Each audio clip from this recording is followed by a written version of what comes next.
Buenos días a todos. Les recordamos, por favor, mantener sus micrófonos apagados. Todas las preguntas tienen que ser por el chat para no interrumpir al disertante. Y damos paso a la primera charla de hoy. El título es Doctor, ¿qué reuma tengo? Diferencia entre artritis y artrosis. La va a brindar la doctora Andrea Vargas, profesora adjunta de la Cátedra de Reumatología, expresidente de la Sociedad Uruguaya de Reumatología y es integrante de la función Herrera Ramos, de la fundación, perdón. Doctora, ya está habilitada para compartir pantalla, la vemos correctamente, el micrófono ya lo tiene encendido, como veo. Cuando desee comenzar.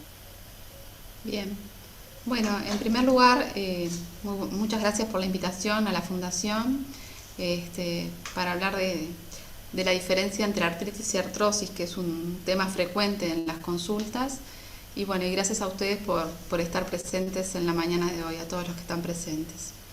Este, Bien, en primer lugar, para aclarar algunos mitos que los vemos frecuentemente, el paciente llega a la consulta habitualmente y nos viene diciendo: doctora, tengo reuma. Y bueno, nosotros lo primero que le decimos al paciente es que no puede tener reuma, porque el reuma es una patología, una enfermedad que no existe. Lo que existe son las enfermedades reumáticas, que son más de 250 enfermedades, que son las enfermedades que atiende al reumatólogo. Pero el reuma como enfermedad no existe. Lo segundo que queremos aclarar es cuál es la diferencia, qué enfermedades ve el reumatólogo y qué enfermedades ve el traumatólogo. El reumatólogo atiende todas las enfermedades médicas del aparato locomotor y las enfermedades autoinmunes sistémicas. Y las enfermedades que atiende el traumatólogo son las enfermedades que tienen indicación quirúrgica o las enfermedades traumáticas del aparato locomotor. O sea que si el paciente presenta, por ejemplo, un dolor de la rodilla con inflamación, no debe ir, si no tuvo un traumatismo, no debe ir al traumatólogo, debe ir al reumatólogo.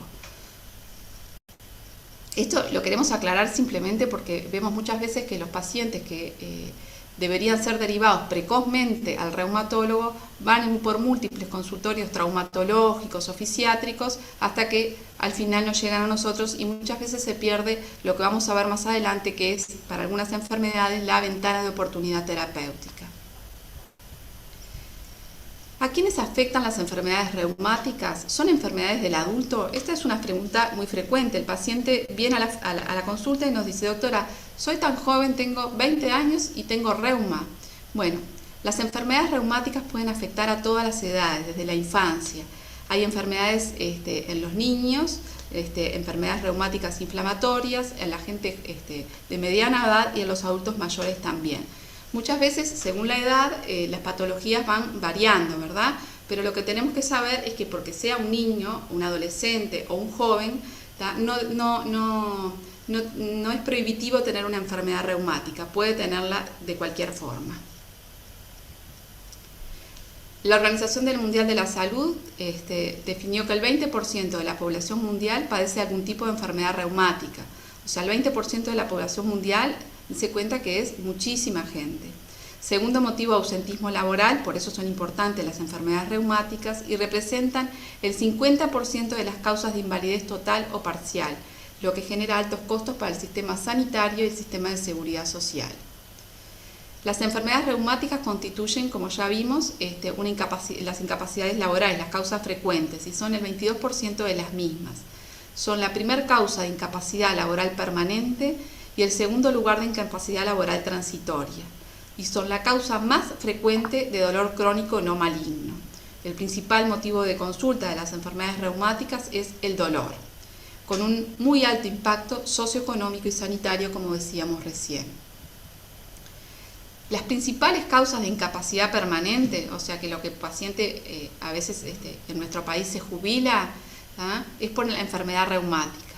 Y las principales son artrosis periférica, artrosis vertebral. Artrosis periférica me refiero a la artrosis de columna, a la artrosis de manos, a la artrosis de rodilla, a la artrosis de cadera, de pies, la artrosis de columna después, los reumatismos de partes blandas y las artropatías inflamatorias, que las vamos a ver ahora más adelante. Y bueno, ¿la artritis y la artrosis son lo mismo? No, no son la misma enfermedad. Ambas son enfermedades reumáticas y ambas comprometen el aparato locomotor, es decir, dentro del aparato locomotor ambas enfermedades comprometen las articulaciones, pero no son la misma enfermedad. Nosotros habitualmente lo que nos pasa en la consulta, ayer en una consulta que tuve 15 pacientes en una de las consultas y 5 de los pacientes vinieron refiriendo, doctora, no sé si tengo artritis o artrosis. Bueno, es lo mismo, ¿no? No me queda claro. Y a muchos de ellos los invité a entrar a la charla a ver si podíamos aclarar esta situación. La artrosis u osteoartritis, como también se llama, es una enfermedad crónica, degenerativa. Lo que lesiona es el cartílago articular, tiene curso progresivo y se ve en mayores de 50 años, es mucho más frecuente. La OMS en 2014 refería que el 10% de los hombres y el 18% de las mujeres mayores de 60 años tienen osteoartritis o artrosis sintomática, incluidas formas moderadas y graves. El 26,42%, o sea, el 26,5% de los pacientes era en el rango de los 50 a 69 años, tiene artrosis, según la Sociedad Española del Dolor. La artritis no es una enfermedad en sí misma, la artritis es un síntoma, es un signo, es un síntoma que el paciente viene con un dolor con determinadas características y que al examen el médico le va a encontrar que tiene tumefacción en la articulación, que puede tener calor, que puede tener enrojecimiento de la articulación, como vemos en la figura de allí, pero es un síntoma. Y existen muchas causas de lo que son las artritis. Pueden ser infecciosas, pueden ser por artropatía por cristales, por ejemplo, por el ácido úrico, que es la más conocida, pueden ser tumorales también, y pueden ser lo que son, luego que nos vamos a referir ahora, que son las artritis reumáticas, que son las artropatías inflamatorias, que dentro de estas tenemos las autoinmunes y las autoinflamatorias. Nosotros en el día de hoy nos vamos a referir a la artritis reumatoidea, porque dentro de las artritis es la más frecuente, ¿tá? Y es una enfermedad muy discapacitante. La artritis reumatoidea es una enfermedad crónica de patología autoinmune y de etiología desconocida, donde intervienen en la patogenia, en cómo se da la enfermedad, factores inmunológicos, factores ambientales, se ha vinculado con ciertos virus también, factores hormonales y también una predisposición genética que muchas veces existe, ¿verdad? Es la más frecuente de las artropatías inflamatorias, tiene una prevalencia del 0,5 al 1% de la población adulta, predomina en el sexo femenino y la edad de comienzo es alrededor de los 45 a 50 años. Por eso de acá en más lo que vamos a diferenciar es entre la artritis reumatoidea y la artrosis, porque son dos patologías frecuentes. ¿Cuál es el tipo de dolor que tiene la artritis? El tipo de dolor que tiene la artritis es un dolor de tipo inflamatorio. ¿Y qué características tiene el mismo? El mismo tiene las características de ser un dolor de tipo permanente, que lo despierta al paciente en la noche, que le impide el sueño muchas veces, que no desaparece con el reposo, que se acompaña con rigidez matinal muchas veces, una rigidez matinal de 1 hora, por ejemplo, para la artritis reumatoidea se define como el que el paciente está con actividad de la enfermedad, que generalmente no calma con analgésicos comunes y que es crónica, ¿verdad? Que puede tener episodios de lo que les llamamos los brotes o los empujes y también remisiones, que esas remisiones y esos brotes pueden ser parciales o pueden ser totales, con medicación o sin medicación. Este sería el dolor de la artritis. Ahora vamos a ver cuál es el dolor de la artrosis. ¿Cómo es el dolor de la artrosis? El dolor de la artrosis es de tipo mecánico. Es un dolor que aumenta con el movimiento o con el esfuerzo, que calma con el reposo, que no despierta al paciente en la noche generalmente, lo puede despertar cuando el paciente se da vuelta, por ejemplo, en la cama, porque si tiene un dolor de la columna o tiene un dolor de la cadera, de la rodilla, cuando se da vuelta lo puede despertar, cuando se moviliza en la cama, pero no lo despierta el paciente espontáneamente y tampoco le impide el sueño. Se acompaña de lo que se llama la disquinesia dolorosa post-reposo, Es decir, que el paciente está sentado, por ejemplo, un rato, tiempo prolongado, y cuando se va a levantar, le cuesta, como que le cuesta el incorporarse, le cuesta como el arranque, digamos, como que tiene que aceitar las articulaciones para poder tener una marcha adecuada.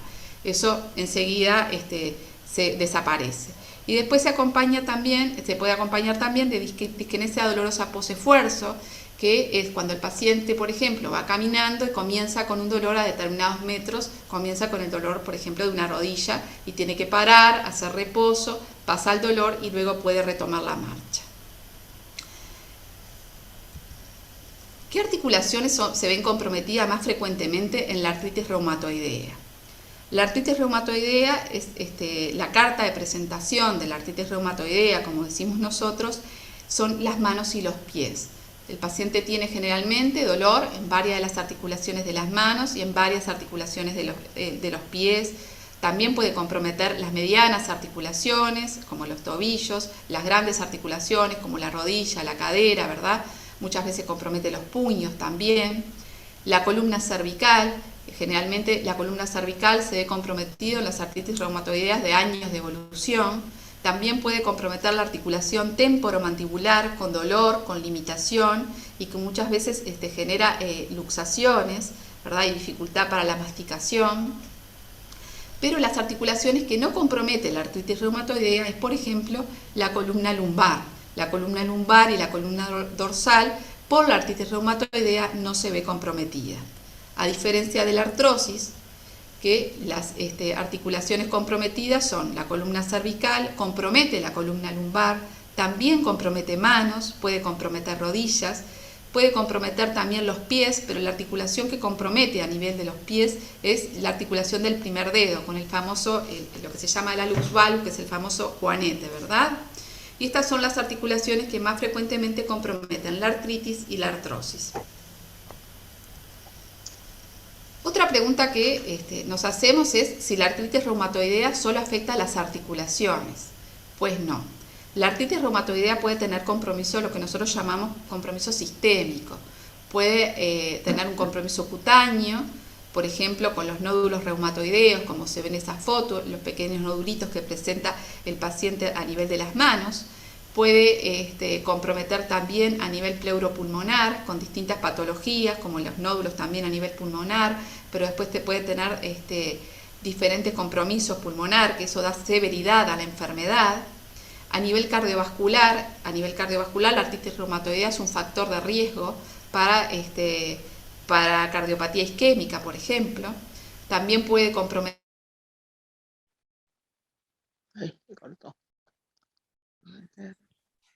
También puede dar alteraciones oculares. Estas alteraciones a nivel sistémico generalmente se ven en un paciente con años de evolución de la enfermedad, fundamentalmente en sexo masculino, en pacientes fumadores. El tabaco para la artritis reumatoidea, nosotros tenemos que insistir, y los pacientes con artritis reumatoidea deberían dejar el hábito tabáquico, dado que no solamente el hábito tabáquico puede favorecer la artritis reumatoidea, desencadenar la artritis reumatoidea, sino que también puede ayudar a manifestaciones extraarticulares como estas, y también limita muchas veces el tratamiento, porque los pacientes responden menos, los pacientes fumadores, que los no fumadores. También se ven los pacientes que presentan un compromiso sistémico en los pacientes que tienen altos niveles de marcadores inflamatorios y que tienen los anticuerpos citrulinados o el factor reumatoideo, que son los marcadores de artritis reumatoidea, positivos. La otra pregunta que nos hacemos es si la artrosis afecta solo las articulaciones. Y sí, la artrosis afecta articulaciones y no afecta, como por ejemplo la artritis reumatoidea, otros órganos, y que eso le da gravedad a la enfermedad. ¿El diagnóstico precoz es importante en la artritis reumatoidea? Es fundamental el diagnóstico precoz en la artritis reumatoidea, dado que la artritis reumatoidea lleva a destrucción articular, deterioro funcional, disminución de la calidad de vida del paciente, y no solo del paciente, también de la familia, porque son pacientes que se ven muy limitados y muchas veces los roles los tiene que tomar un familiar, tiene que suspender días para acompañarlo al médico o lo que sea. Entonces hay una alteración no solo de la calidad de vida del paciente, sino también de la calidad de vida de todo el núcleo familiar. Hay un aumento de la morbilidad de estos pacientes también y de la mortalidad. Es altamente costosa para el paciente, por lo que decíamos, el paciente pierde días laborales, la familia pierde días laborales, el paciente tiene costos en salud, y el sistema de salud es también muy costosa para el sistema de salud y para el sistema de seguridad social también. ¿Por qué? Porque son pacientes que muchas veces requieren muchos estudios, requieren internaciones para el sistema de salud, también para el sistema de seguridad social, porque muchas veces son pacientes que son pasibles a certificaciones transitorias o a jubilaciones o pensiones definitivas. El diagnóstico y el tratamiento temprano disminuye el impacto de la enfermedad. Según EULAR, un paciente, que es la Liga Europea de pacientes de reumatismos, un paciente con artritis que tiene dolor e inflamación, que es artritis de más de una articulación, debería ser atendido por el especialista, y el especialista estamos hablando del reumatólogo. Los pacientes con artritis reumatoidea y enfermedades reumáticas tienen que ser vistos por un reumatólogo dentro de las 6 primeras semanas desde el inicio de los síntomas. Esto está demostrado que cambia totalmente el pronóstico de los pacientes cuando son tratados precozmente. No hay que perder, lo que yo decía hoy, la ventana de oportunidad terapéutica, que son esas primeras semanas de hacer el diagnóstico y comenzar un tratamiento precoz.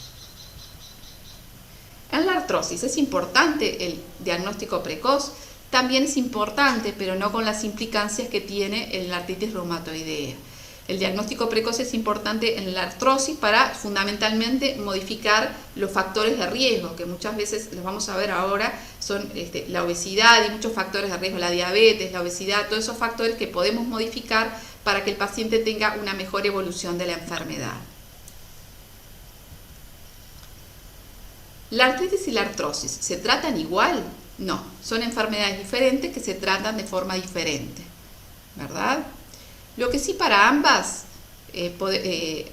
enfermedades es importante lo que es la protección articular, con un plan de ejercicios, evitando posturas forzadas, disminuir actividades que provoquen las articulaciones que están comprometidas, equilibrar el trabajo y el descanso de las articulaciones comprometidas, reducir el esfuerzo requerido de la articulación, mantener una buena relación entre movilidad y fuerza muscular, utilizar ortesis adecuadas. La ortesis son las ayudas, por ejemplo los bastones, por ejemplo los caminadores, adecuados solo cuando exista la indicación terapéutica, porque muchas veces nosotros vemos que los pacientes, porque tienen dolor o porque tienen muchas veces inestabilidad, toman un bastón y van con el bastón a todos lados, y muchas veces el bastón puede hacer peor, porque incluso quizás no sea el adecuado, lo usan del lado que no hay que usarlo, etc.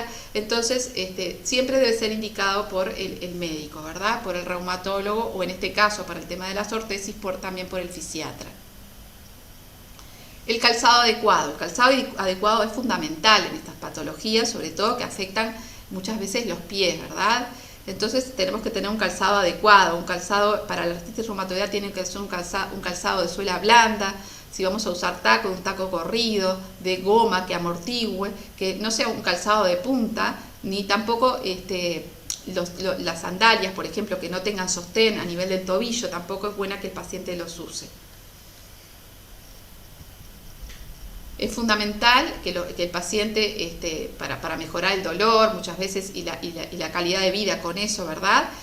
Realice ejercicio dentro de lo que puede. También está el yoga, el pilates, todas esas actividades mejoran el dolor y al mejorar el dolor mejoran la calidad de vida del paciente. Todas estas actividades dentro de las limitaciones que el paciente tenga. Lo ideal es crear un plan de ejercicio para cada paciente, ¿tá? Individualizado, porque si no, muchas veces los pacientes, lo que vemos y lo que hemos visto sobre todo en esta pandemia, que hubieron mucha información para los pacientes, por ejemplo, de mucha gente que se puso a hacer gimnasia. Los pacientes bajan por YouTube y de repente no son lo más adecuado para ese paciente. Entonces está bien que hagan ejercicio, que fortifiquen los músculos, pero siempre tiene que ser en algún momento supervisado para ver si el paciente está haciendo las cosas bien, porque muchas veces pueden empeorar los síntomas de determinado tipo de ejercicios o no son adecuados para la enfermedad que tiene el paciente. Dispositivos de ayuda. Los dispositivos de ayuda son aquellos que, como bien lo dicen, van a colaborar en que el paciente tenga que hacer menos esfuerzos para realizar determinadas actividades.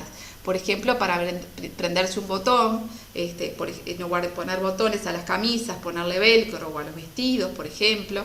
Después está para los calzadores, ponerle un extensor para que pueda calzarse mejor y el paciente no deba agacharse para realizar la actividad. También los pacientes que tienen compromiso de rodillas, de cadera, de columna, muchas veces también el sobrewater y poner en el baño lo que son las barandas para que ayude mejor a la incorporación. Todos estos dispositivos ayudan al paciente, a los pacientes con artritis reumatoidea. Estos pueden usarse tanto para la artritis como para la artrosis. En la artritis reumatoidea también muchas veces, como hay alteración a nivel del pulgar y del primer dedo, que también sirven para la artrosis, aumentar lo que es el tamaño de, por ejemplo, los tenedores, aumentarle el sostén del tenedor o del cuchillo para que puedan cortar el alimento de mejor manera, ¿verdad? A nivel laboral tenemos que tratar de mejorar todo lo que es la parte ergonómica. ¿Qué es la ergonomía? Es la adaptación del trabajo a la persona. El objeto del estudio es el trabajador. Trata de analizar las tareas, herramientas y métodos de producción asociados a una actividad laboral. Y el objetivo es evitar los accidentes y las patologías laborales, sobre todo en pacientes que ya están limitados. Bueno, ver cómo podemos ayudar al paciente a mejorar determinadas características dentro de su trabajo para que pueda seguir desempeñándose en la misma tarea. Disminuir la fatiga física o mental también, aumentar el nivel de satisfacción del trabajador.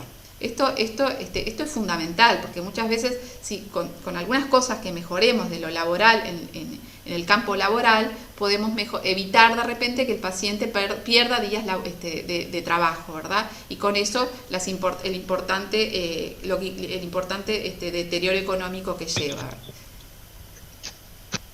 Lo que hoy decía para la artritis reumatoidea, el tabaquismo en la artritis reumatoidea aumenta el riesgo entre 20 y 40 veces de tener artritis reumatoidea, aumenta el riesgo de tener una artritis reumatoidea seropositiva y eso aumenta la severidad de la artritis, como dijimos hoy, que los seropositivos son los anticuerpos, el factor reumatoideo y los anticitrulinados. Los pacientes debutan más tempranamente, aumenta el riesgo de manifestaciones extraarticulares, que ya lo vimos, como dijimos hoy, el compromiso pulmonar fundamentalmente, que es el mayor compromiso que da la artritis reumatoidea, también los nódulos reumatoideos, aumenta el compromiso hematológico, aumenta la progresión radiológica de la enfermedad y disminuye la respuesta tanto al metotrexate como los anti-TNF, que son tratamientos de la artritis reumatoidea. El objetivo de la artritis reumatoidea es lograr la remisión clínica de la misma y los elementos claves son monitorear la actividad de la enfermedad, ajustar la medicación y actuar en consecuencia y acorde a un protocolo terapéutico apuntando a un objetivo definido. El objetivo predefinido para el paciente va a ser diferente porque ya como ustedes saben y nosotros sabemos, hay pacientes que se puede lograr la remisión y en otros que se puede lograr el menor nivel de actividad para ese paciente. Y son fundamentales hoy en día, lo que se está llevando son los centros de referencia, que se están tratando de crear centros de referencia para estos pacientes. El tratamiento de la artritis reumatoidea es medicamentoso, con antiinflamatorios, corticoides, fármacos modificadores de la enfermedad biológicos y no biológicos y las pequeñas moléculas. Que no vamos a hablar de medicamentos, por supuesto. La educación del paciente es fundamental en la artritis reumatoidea porque los pacientes informados se sabe y está demostrado, hay estudios que muestran que son más adherentes, ¿tá?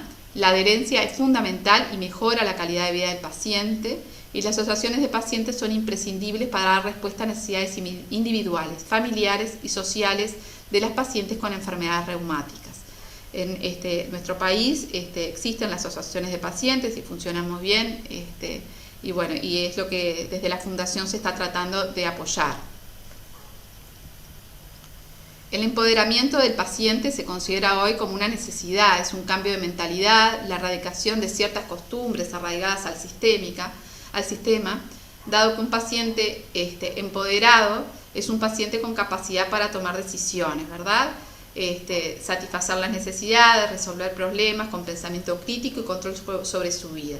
Acá es fundamental siempre, estamos hablando del empoderamiento del paciente, pero es fundamental siempre la empatía que debe existir y el respeto entre el médico y el paciente. Y es bilateral, ¿verdad? O sea, el médico con el paciente y el paciente con el médico. Y bueno, y a partir de ahí la discusión de los problemas se hará según la necesidad que haya, ¿verdad? Un paciente empoderado debe ser un paciente informado. No es lo mismo información que conocimiento, pero es fundamental que el paciente esté informado. Disponer de esta información para entender la enfermedad y el tratamiento es lo principal, ¿verdad? El paciente, esto es de la Asociación de Pacientes Autoinmunes. El paciente empoderado tiene autosuficiencia, autoconciencia, confianza, habilidades de afrontamiento y alfabetización en lo que es la salud. En cuanto al tratamiento de la artrosis, el tratamiento de la artrosis es el objetivo, calmar el dolor, mantener la función y evitar la progresión. También se trata con analgésicos, con antiinflamatorios. Muchas veces tenemos que usar corticoides intraarticulares o los antiartrósicos de acción lenta.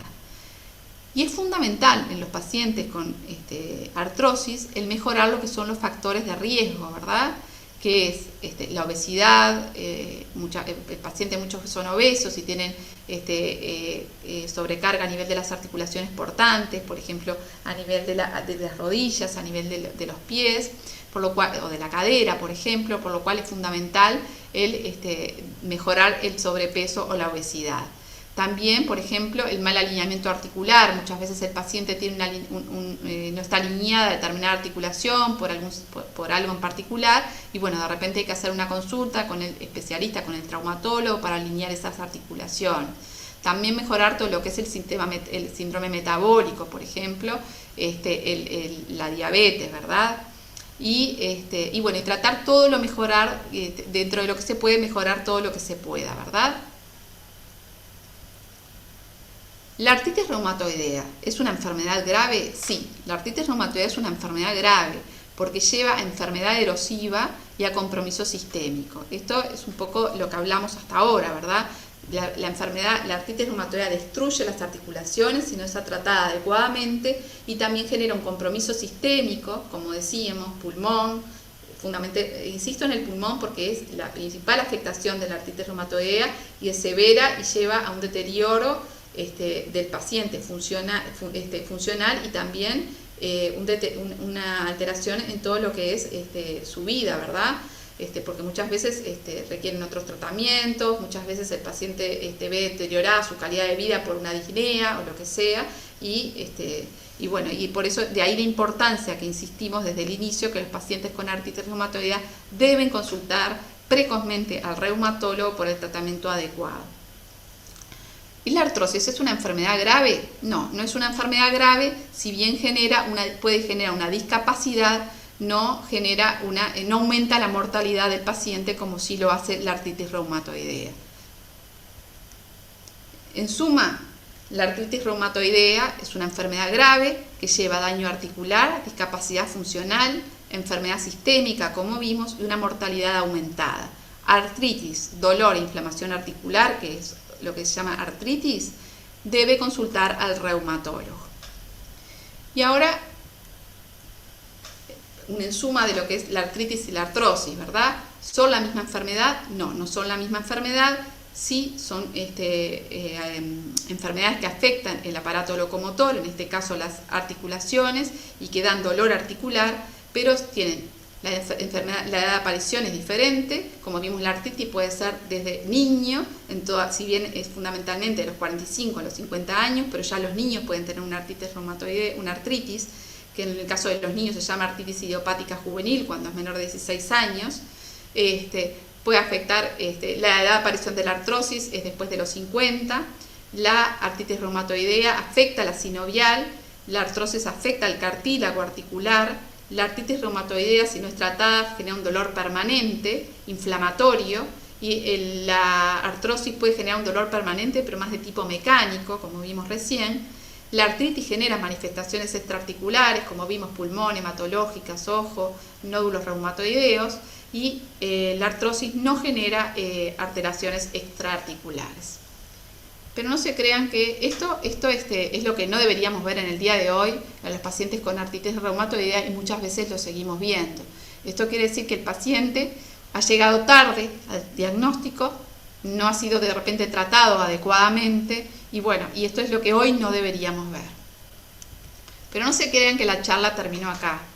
Ahora les puse un caso clínico, ¿verdad? Para ver un poco lo que es la diferencia entre que podemos encontrar entre la artrosis en la columna y una enfermedad que se llama espondiloartritis, que vamos a ver ahora.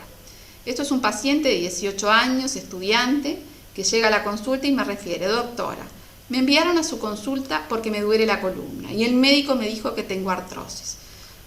Porque está bien que el paciente no sepa, porque el paciente no tiene por qué saber si tiene artrosis o artritis.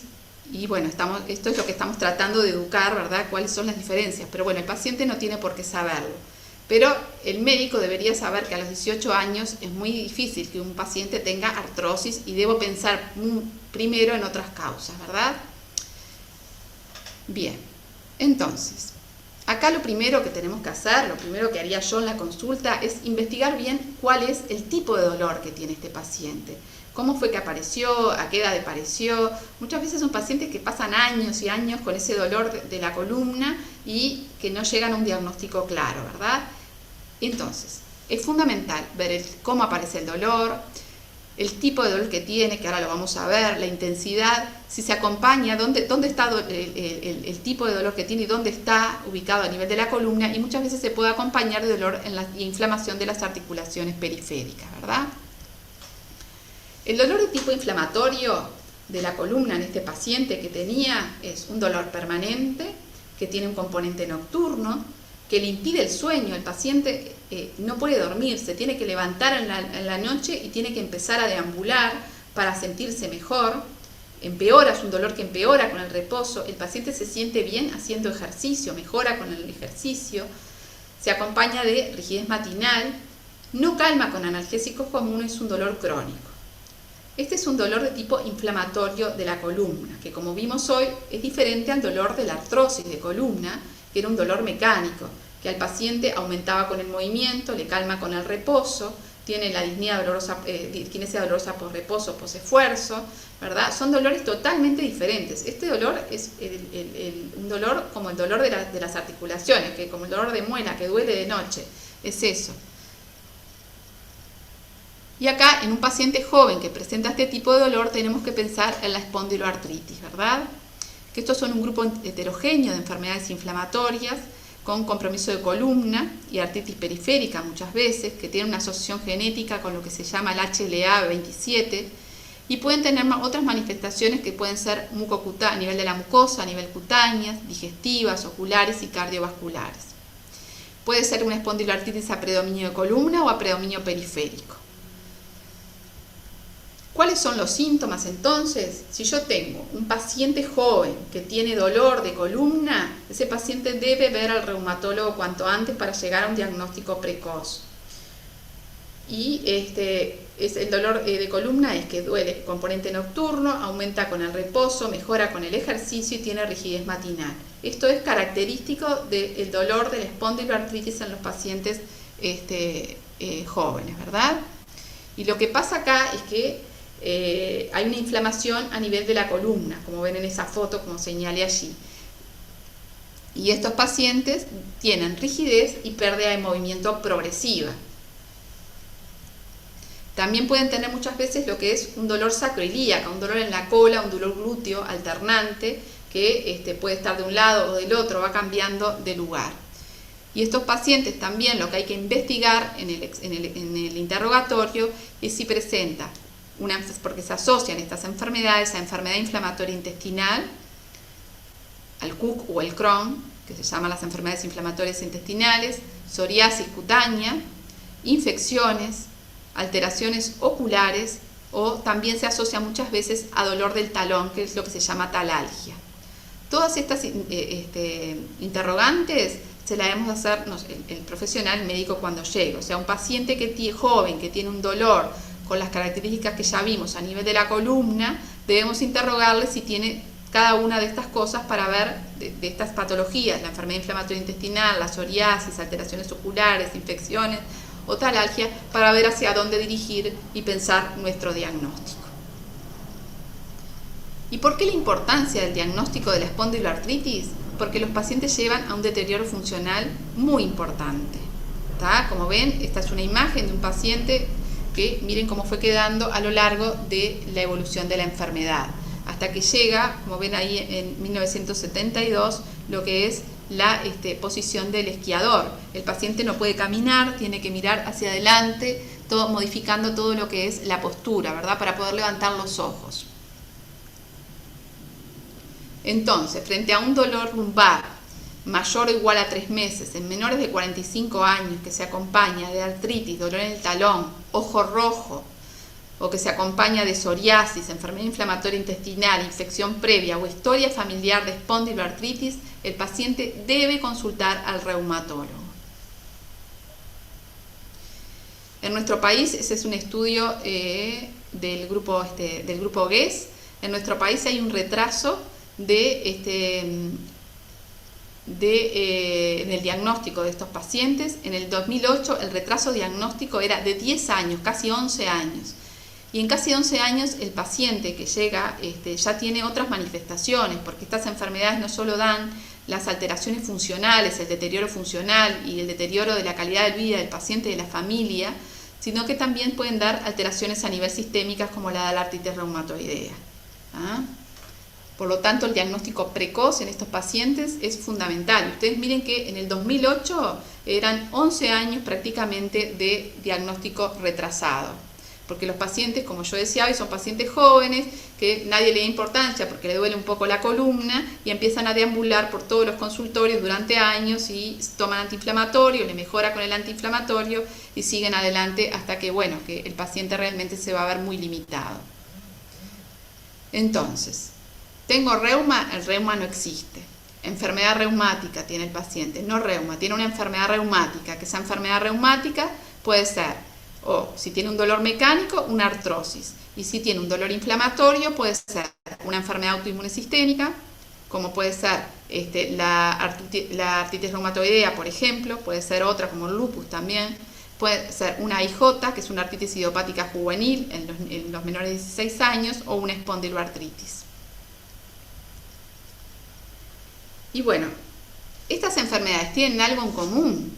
Como vimos hasta ahora, sí, tienen bastante en común.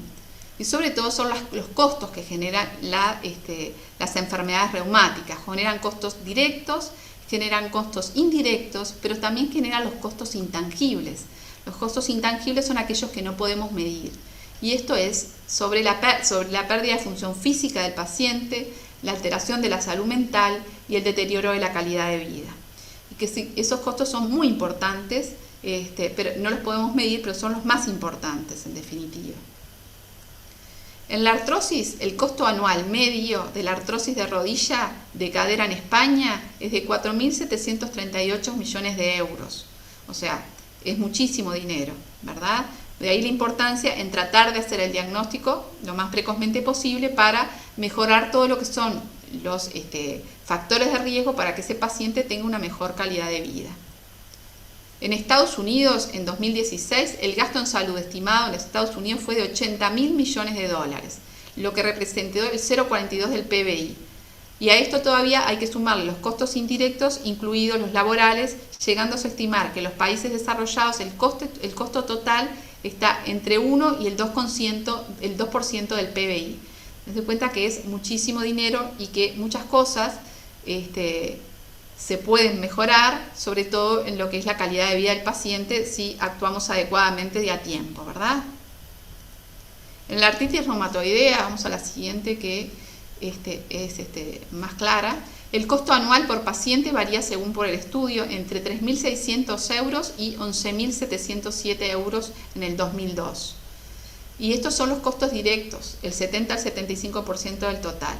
Y se asocia una calidad de vida deteriorada y un aumento de la discapacidad. Esta es más clara, miren. Los costos intangibles son, esto es un estudio que se hizo en Estados Unidos, 19,9 billones de dólares. Los costos directos fueron de 8,4 y los indirectos de 10,9. Ustedes miren que son mayor los costos intangibles que se calculan que los costos directos por la enfermedad o los indirectos por la enfermedad, que son fáciles de calcular. Y son billones de dólares, estamos hablando ni siquiera de millones, de billones de dólares. Entonces, es fundamental en estas enfermedades el diagnóstico precoz, porque llevan una discapacidad laboral, a baja productividad, a deterioro de la calidad de vida, a altos costos para el sistema sanitario y de seguridad social. En suma, la artrosis y la artritis no son lo mismo. El dolor y la inflamación articular debe ser valorado por el reumatólogo lo antes posible. La artritis reumatoidea debe ser tratada por el reumatólogo, y esto no lo digo yo porque sea reumatóloga. Hay estudios que muestran que el médico más capacitado para tratar la artritis reumatoidea es el reumatólogo. ¿Por qué? Porque es el que conoce el aparato locomotor. El diagnóstico precoz de la artritis reumatoidea nos marca el pronóstico, de ahí la importancia de no perder la ventana de oportunidad terapéutica. Paciente joven con dolor de espalda de más de 3 meses debe consultar al reumatólogo y tener en cuenta que son enfermedades muy discapacitantes. Y bueno, muchas gracias, y acá dejo las formas de donar para la Fundación Herrera Ramos, bueno, que necesita apoyo de todos. Muchas gracias, no sé si hay preguntas. Muchas gracias, doctora. En este momento podemos recibir las preguntas. Agradecemos que estas sean por escrito y a través del chat.